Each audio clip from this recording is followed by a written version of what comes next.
विद्यार्थी एक प्रामाणिक शिक्षक आहे आणि ह्याचे नाव आहे दयासागर। तो त्याच्या गावात स्वखर्चाने एक छोटेसे विद्यालय चालवतो, जेणेकरून गावातील प्रत्येक गरीब मुलाला शिकता येईल।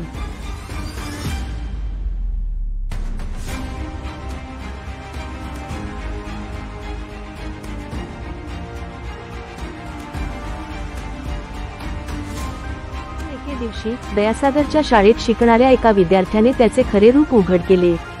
तो विद्यार्थी नव्हता, तर तो एक दुष्ट राक्षस होता। दयासागरच्या विद्यालयावर त्या दुष्ट राक्षसाने हल्ला केला आणि शाळा स्वतःच्या ताब्यात घेऊन उपस्थितांना बंदी बनविले।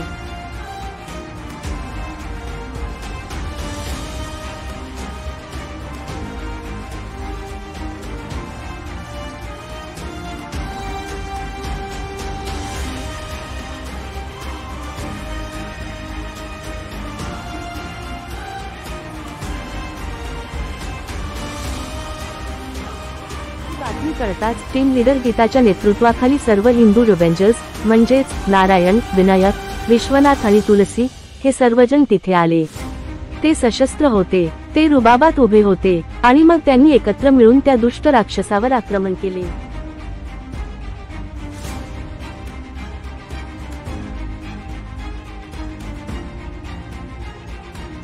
विद्यालयात उभा असलेला तो दुष्ट राक्षस हिंदू रिव्हेंजर्स कडे बघून हसला, कारण त्याला स्वतःच्या शक्तीचा अहंकार होता। पण काहीच क्षणांत त्याचा हा अहंकार नष्ट झाला, कारण हिंदू रिव्हेंजर्स यांनी त्याला लाथाबुक्क्यांनी प्रहार करून व बंदुकीने वार करून धूळ चारली। राक्षसाचा विनाश झाला।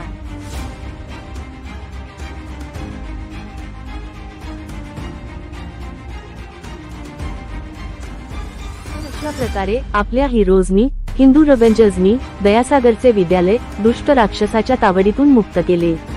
दयासागर आणि त्याचे सर्व लहान विद्यार्थी प्रसन्न झाले। दयासागरने हिंदू रिव्हेंजर्स यांना नमस्कार करून त्यांचे आभार मानले।